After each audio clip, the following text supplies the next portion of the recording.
জনাব হাসনাত আব্দুল্লাহ কুমিল্লা সরাসরি প্রশ্ন করবেন, ব্যাখ্যার প্রয়োজন নেই। আসসালামু আলাইকুম। যেহেতু শিক্ষা নিয়ে কথা হচ্ছে, আমাদের বর্তমানে মাননীয় স্পিকার, আমরা যদি বর্তমান শিক্ষা ব্যবস্থা দেখি, আমাদের এন্ট্রান্স ইনস্টিটিউশনগুলোতে বিশেষ করে প্রাথমিক শিক্ষায় আমরা দেখছি যে ভর্তি প্রক্রিয়াতে আমাদের এখন দুইটা পদ্ধতি প্রচলিত ছিল। এডমিশন বাই মেরিট আগে প্রচলিত ছিল, এখন সেটা কনভার্ট হয়েছে এডমিশন বাই লটারির মাধ্যমে হচ্ছে এখানে বাচ্চাদেরকে ভর্তি করা হয়।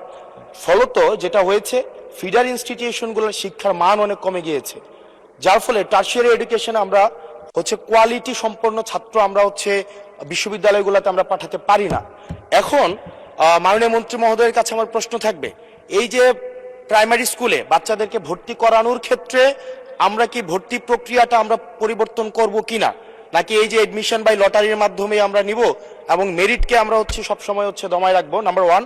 আর নাম্বার টু হচ্ছে, আমাদের বর্তমান শিক্ষা পদ্ধতিতে আমরা যদি দেখি, আমরা যারা পয়সা দিয়ে কিনতে পারে তারা হচ্ছে এখন ইংরেজি মাধ্যমটা কিনছে, যারা পয়সা দিয়ে ইংরেজি মাধ্যম কিনতে পারে না তারাই কেবল আপনি যেই শিক্ষা পদ্ধতি আমাদের জন্য জনজীবনের জন্য আপনি চালু করেছেন সেটা আমরা কিনছি, আর যারা সেটাও কিনতে পারে না তারা হচ্ছে মাদ্রাসা শিক্ষা পদ্ধতি কিনছে। আপনার কাছে প্রশ্ন যে আমাদের বর্তমানে একটা দেশে এই তিনটা শিক্ষা পদ্ধতি যেটা অর্থনৈতিক অবস্থার উপরে নির্ভর করে চলে, এই তিনটা শিক্ষা পদ্ধতি জিয়ে রেখে আপনার কি মনে হয় যে আপনি একটা ইনক্লুসিভ শিক্ষা পদ্ধতি নিয়ে আমাদের দেশটাকে আগায় নিতে পারবেন? ধন্যবাদ।